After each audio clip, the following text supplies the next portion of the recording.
nandito po sa May Mayamot, Antipolo, in between Masinag at Marikina.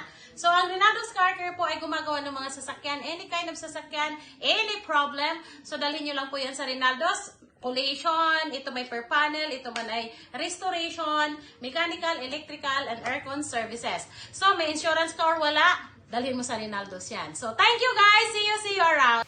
Good morning everyone! Nasa Rinaldo's ulit tayo para sa isang update ng Toyota Innova change color from red to dark metallic gray. Ayan. So, nandito na siya. Nakulayan na po ito. This one ay ongoing yung sanding para sa top coat. So, makikita ninyo, matte finish pa ito. So, kulay pa lang po kasi. So, wala pang top coat yan. So, sinasanding pa siya. Pagkatapos ng sanding, tapos tinitingnan yung mga kung may blemishes pa, tapos ita-top coat na natin.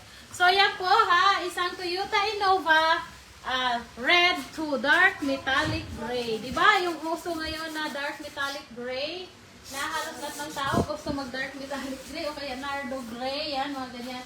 Kasi, maganda siya tingnan, masculine, tapos executive, yan, di ba? So, maganda rin naman talaga ang gray na kulay, ano? So, kung kunyari, may gusto kayong gawin sa inyong mga sasakyan na ganyan, di ba? Gusto niyo palitan ng kulay, gusto niyo the same color, pagandahin lang, pwedeng dalhin natin sa Rinaldo's, okay?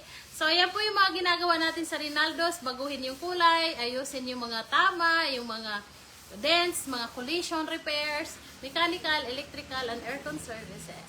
So, kung may ganyan kayong problema sa inyo sa sasakyan, huwag na kayo magdalang isip. Dalhin mo na lang sa Rinaldo's, ha? Thank you, guys!